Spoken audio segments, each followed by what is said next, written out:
네, 기관의 눈으로 또 연결하겠습니다. 최근 미국의 10년물 채권 금리가 좀 상승을 했는데 어저께는 1.33%까지 갔나요? 아마 제 숫자가 맞긴 맞을 겁니다. 그래서 그렇다고 본다면 사실은 시중에 있는 이자가 좀 이자율이 올라가서 보험주나 은행주들이 좀 좋은 모습을 많이 보이고 있습니다. 그래서 보험주 상승 여력은 좀 있다고 보는데 뭐 저보다 훨씬 10년 넘게 보험에 대해서 공부를 많이 하신 분들을 이렇게 불러서 여쭤보는 게 훨씬 낫죠. 그렇죠. 신한금융투자의 이미연 연구원 스튜디오에 모셨습니다. 안녕하십니까? 네, 안녕하세요. 지난번에 출연하셔서 채권 금리가 뛰면 올라가면 생명보험주를 주목하라고 했고 생명보험주가 거의 하루도 안 빼놓고 상승하는 모습을 보이고 있습니다. 채권 금리가 가파르게 상승하면서도 하는 걸 보니까 앞으로 채권 금리는 좀 더 상승할 것 같은 생각이 드는데 뭐 지금 전체적으로 생명보험 관련주 한번 업데이트 부탁드리겠습니다. 네. 일단 말씀하신 것처럼 사실 금리가 상승하는 구간에서 지금 생명보험 업종을 빼놓고 가기는 굉장히 좀 어려운 구간이지 않을까 싶습니다.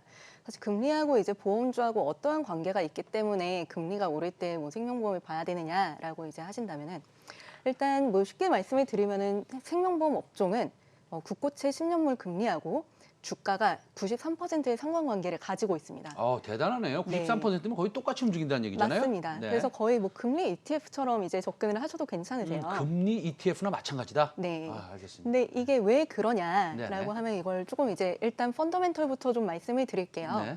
일단 조금 이제 차트를 봐주시면은요. 일단 보험사들이 가지고 있는 운용자산 중에서 한 65% 정도가 이제 채권에 투자가 되어 있습니다. 잠시만요. 60%가. 네, 60%. 근데 제가 알기로는 한 80%라고 이렇게 감을 잡고 있었는데 네. 60%뿐이 안 되네요. 이게 약간 네. 이제 조금 그 차이가 있는데 네네. 일단 손보랑 생보랑 차이가 있습니다. 아하. 손해보험 업종 같은 경우에는 네. 말씀하신 것처럼 거의 80% 가까이 조금 더 비중이 높고요. 아. 손해보험 업종이 조금 더 상대적으로 낮다. 이 정도로 보셔도 괜찮으실 것 같고요. 그리고 일단 대출이 네. 네, 물론 그러니까- 이제 대출 비중도 있기 때문에 금리랑 네네. 연동되는 그런 흐름을 같이 보실 수 있으세요. 제가 좀 자세히 공부하고 싶어서 우리 시청자 여러분들이랑 네네. 그 손해보험 업종은 대출이 없습니까? 손해보험도 있습니다. 있죠. 네. 그런데 생명보험사는 채권이 한 60%고 네. 손해보험사는 지금 채권에 투자하는 게 80%인데 아니, 반대입니다. 그러니까 네. 손해보험은 네, 조금 더 적고 생명보험이 좀 더 많습니다. 채권이 더 많다. 네. 아하. 그 대출 비중은 비슷하고요. 대출 비중에서도 조금 차이는 있을 수 있습니다. 그런데 이게 그럼 대출하고 채권하고의 차이가 무엇이냐 이게 좀 핵심이실 것 같은데요. 일단 채권 같은 경우에는 듀레이션이 좀 더 길죠. 만기가 길어요. 그리고 대출은 아무래도 조금 짧을 수밖에 없는 특성이 있는데 보험사들은 자산을 운용할 때 부채, 결국에 이제 나중에 지급해야 되는 보험금의 만기 기간하고 이 보험사들이 운용을 해서 버는 수익률의 이제 만기 기간하고 이 듀레이션을 매칭을 해야 됩니다.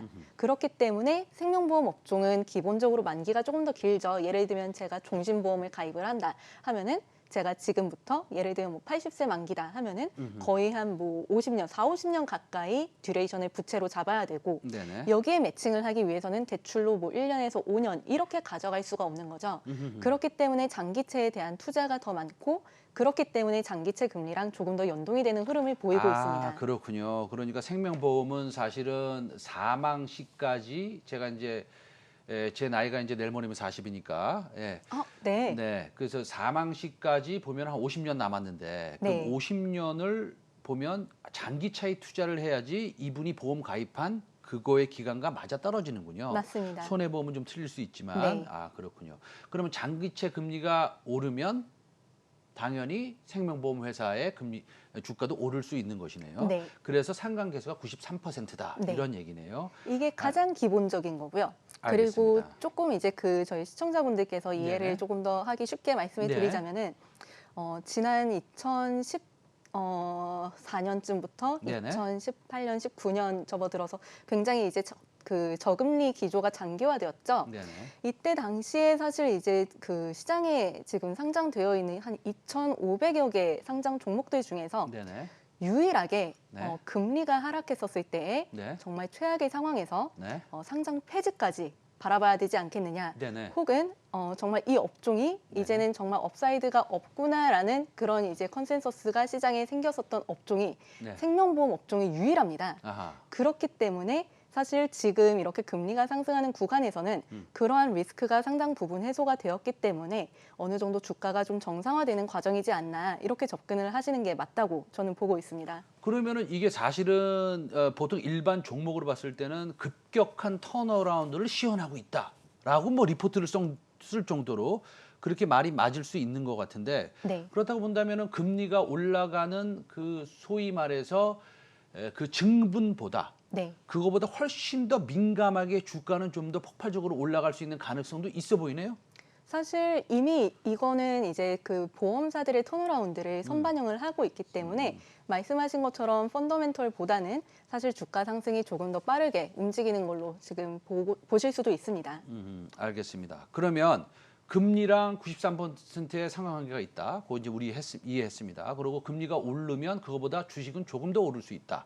이렇게도 이해했습니다. 그러면 생명보험 주가에 그 미치는 영향이 뭐 리스크도 또 있을 거 아니에요. 그냥 근유만 맞습니다. 보면 됩니까? 어떻습니까? 사실 제가 이제 그 작년에 나왔었을 때 이제 말씀드렸었을 때에는 생명보험 업종의 이제 주가를 결정하는 가장 중요한 요소가 이제 금리다라고 말씀을 드렸었죠.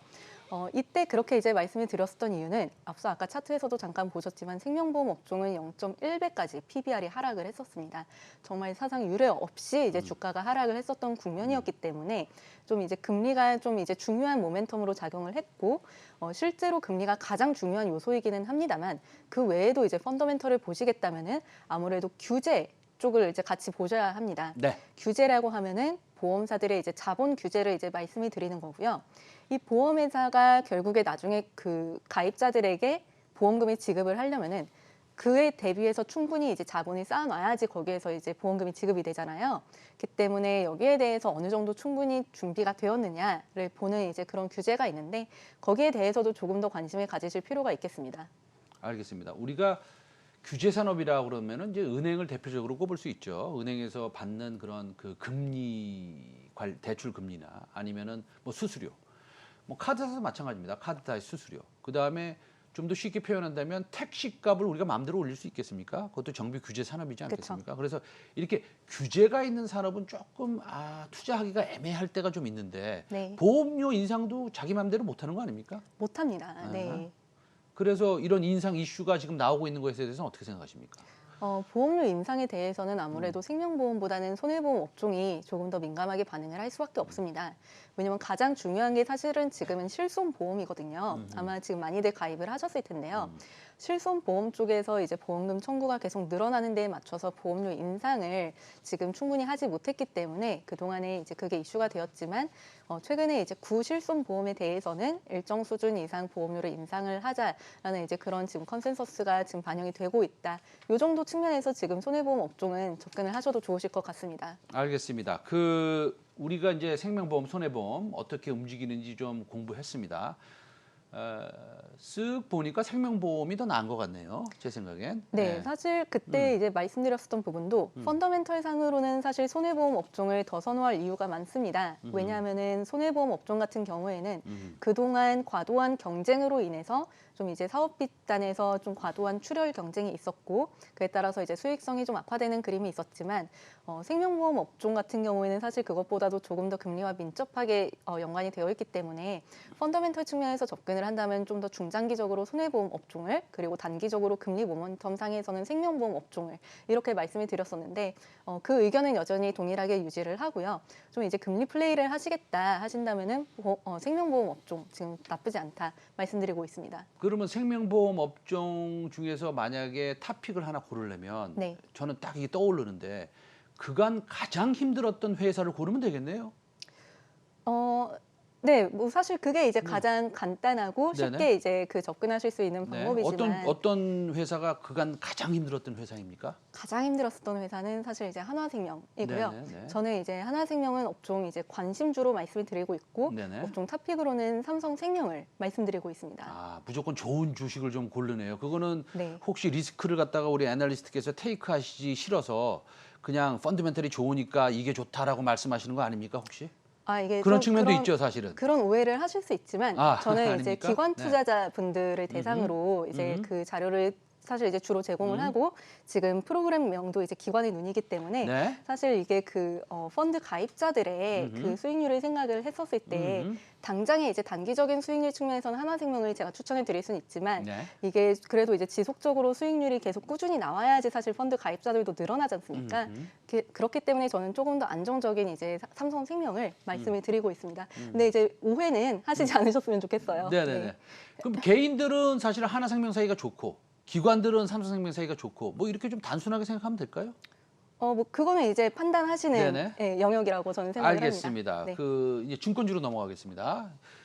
지금 사실 증권주가 그 증권회사들이 수익이 굉장히 좋아요. 예, 근데 이제 이게 다 반영이 된 건지 뭐 앞으로도 뭐 사실은 이 매매가 많이 일어날 건지 우리가 이제 이걸 한번 알아봐야 되는데 그걸 예상하기가 누가 그걸 예상할 수 있겠습니까? 그쵸. 그렇죠? 시장이 좀 하락하면 매매가 좀 덜 일어날 것이고 폭발적으로 상승하면 개인들의 매매가 많아질 건데 어쨌든 과거와는 다르지 않겠습니까? 지금은 사실은 기관과 외국인의 시장이 아니라 개인들의 시장이고 개인들의 투자 예탁금도 아직도 늘어나고 있고 그다음에 매매도 많이 발생하고 있는데 증권주들이 지금은 사실은 우리가 생각하는 것보다는 조금 저평가되어 있는 것 같은데 네. 우리 위원님도 그렇게 생각하세요? 아닙니다. 제 얘기가 틀린 겁니까? 말씀해 주십시오. 아, 저는 이제 100% 정말 1000% 공감을 하고 있고요. 네.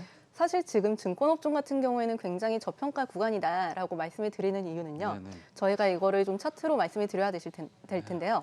전체 코스피 내에서 증권업종의 시가총액 비중을 놓고 보시면은 지금 1.1%에 불과합니다.